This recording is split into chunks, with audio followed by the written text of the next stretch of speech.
आपका प्रश्न है, मुरली में आया कि जैसे बाप और दादा दोनों ही निरअहंकारी है लेकिन निष्काम सेवा करते हैं, अपने लिए कोई लोभ नहीं है, ऐसे तुम बच्चे भी बाप समान बनो। तो ये निष्काम सेवा क्या है? उत्तर है, निष्काम अर्थात कोई इच्छा नहीं। दुनिया में आज क्या है, कोई किसी के लिए कुछ भी करता है तो उसके पीछे कोई ना कोई स्वार्थ होता है कि ये करूँगा तो मुझे भविष्य में ये मिलेगा या ये मदद मिलेगी, ऐसा कोई ना कोई इच्छा रहती है। इवन परिवार में भी इच्छा रहती है। लेकिन निष्काम माना क्या कि कोई भी आप करते रहो, कोई भी इच्छा नहीं, मिले तो भी क्या, ना मिले तो भी क्या, निस्वार्थ सेवा जिसको कहते हैं। तो शिव बाबा तो है ही निष्काम सेवाधारी, और हम बच्चे जो उनके बनते हैं वो जो भी अभी पुरुषार्थ कर रहे हैं वो विश्व के लिए है ना, तो वो निस्वार्थ सेवा करते हैं। जैसे हम अभी देखो, ये सब प्रश्न का उत्तर देना, पब्लिक प्रोग्राम करना, सारी चिंतन करके टॉपिक बनाकर लोगों को समझाना, तो इसमें मुझे कोई स्वार्थ नहीं है, ये इसको कहते हैं निष्काम सेवादारी। लेकिन अगर इसमें स्वार्थ आ गया तो वो निष्काम नहीं है। फिर भी हम बच्चे ब्रह्मा बाबा से लेकर हम सबको अभी भले निष्काम है, निस्वार्थ है, लेकिन उसका फल जरूर मिलता है। जो शरीरधारी है उसको एक एक चीज़ का फल मिलता ही है, लेकिन फल में अंतर होता है। तो अभी हमारे निस्वार्थ भाव से सेवा करते हैं, इसीलिए उसका पदम गुना फल तो मिलना ही है, लेकिन हमारी अभी इच्छा नहीं है। लेकिन शिव बाबा के पास शरीर नहीं है, तो वो निष्काम सेवादारी, उसको कर्म का फल नहीं मिलता। वो इतनी सेवा करने आते हैं, हमें रास्ता बताते हैं, इतना कुछ करते हैं, लेकिन उसको उसका फल नहीं मिलेगा क्योंकि उसके पास शरीर नहीं है। हमें वो नियम लागू पड़ता है, उसको नहीं लागू पड़ता है। इसीलिए बाबा कहते हैं कि ऐसी एक चीज़ की भी लोभ ना हो, कोई भी चीज़ हो, तभी हम नंबर 1 में आ सकते हैं। बाप समान बनना है।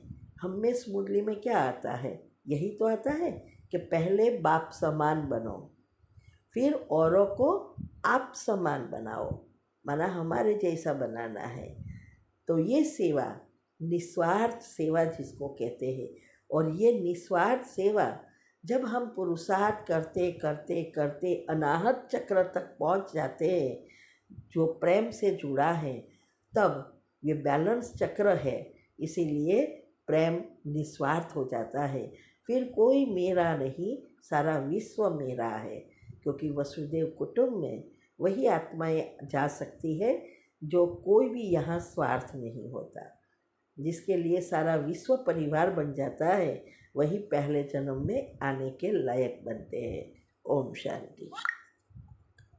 अंतर्मुखी बन विचार सागर मंथन करो तो खुशी और नशा रहेगा, तुम बाप समान टीचर बन जाओगे, ये समझना है।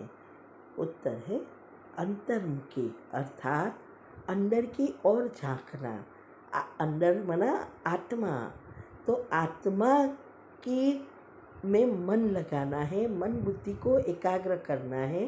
विचार सागर जितनी बाबा ने बातें बताई है, मुरली में जो कुछ आता है उसके पीछे बहुत सारे राज है, जो मैंने योग की पहली अवस्था पक्की करने में ये सब आता है, वो आप सुनो। इससे आपको सब पता चलेगा कि कैसे विचार सागर मंथन करें। इससे हमारे अंदर पॉजिटिविटी बढ़ेगी, राज बाहर आएगा, तो खुशी और नशा नेचुरल रहेगा। जब नेगेटिविटी है तब जीवन में दुख अशांति आती है, नशा उतर जाता है। तो जितना हम विचार सागर मंथन करेंगे, बाबा की बातें का, आत्मा की चिंतन वगैरह, उतना हमारे अंदर ज्ञान भरपूर होगा, योग भी लगेगा, तो हम बाबा के समान दूसरों को भी पढ़ा सकेंगे। क्योंकि हमारा काम ही क्या है, पढ़ना और पढ़ाना। ठीक है। ओम शांति। परिस्थिति में अपनी कोशिश जारी रखे तो कुछ भी हो सकता है। एक व्यक्ति जिसने कभी पकोड़े बेचे तो कभी पेट्रोल पंप पर काम किया, वो धीरू भाई अंबानी यदि देश की सबसे बड़ी रिलायंस जैसी कंपनी खड़ी कर सकता है तो कुछ भी हो सकता है।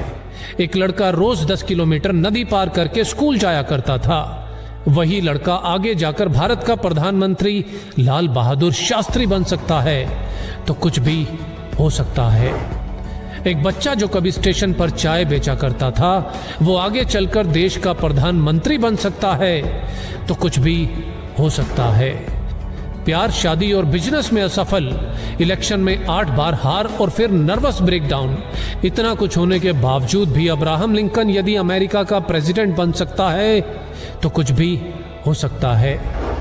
27 बरस तक जेल में रहने के बाद नेल्सन मंडेला यदि उसी देश का राष्ट्रपति बन सकता है तो कुछ भी हो सकता है। अगर एक लंगोटी वाला बिना किसी अस्त्र शस्त्र के केवल एक लाठी के सहारे देश के हर नोट पे छप सकता है तो कुछ भी हो सकता है।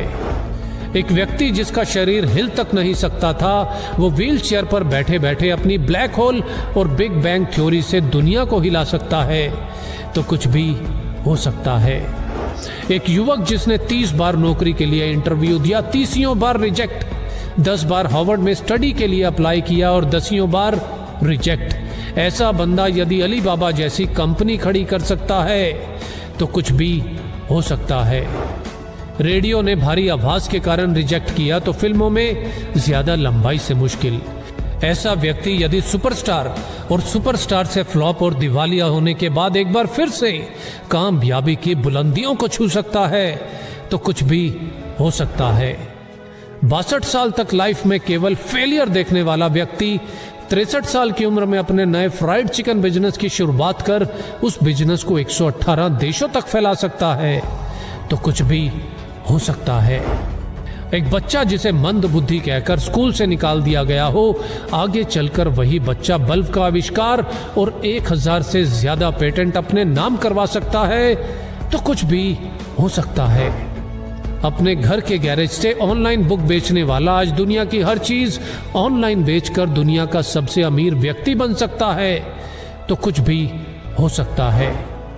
एक बच्चा जिसके बचपन से ही ना हाथ थे ना पैर थे और लाइफ में ना ही कुछ ऐसा कि जो उसे जीने के लिए मोटिवेट रख सके, आज वही बच्चा बड़ा होकर दुनिया में लाखों करोड़ों लोगों को मोटिवेट कर सकता है तो कुछ भी हो सकता है।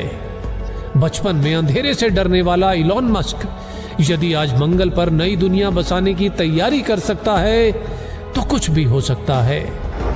कॉलेज के दिनों में कभी कोल्ड ड्रिंक की बोतल इकट्ठी करके बेचने वाला और कभी पेट भर खाना खाने के लिए एस्कॉन टेम्पल जाने वाला यदि एप्पल जैसी कंपनी बना सकता है तो कुछ भी हो सकता है।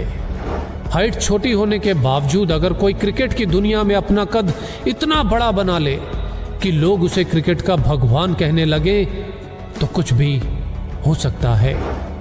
सफलता के लिए जरूरी है निरंतर कोशिश और जितनी बार भी हार मिले बस एक और कोशिश, एक और कोशिश, क्योंकि हर कोशिश मंजिल के नजदीक लाती है और यदि कोशिश जारी है तो कुछ भी हो सकता है।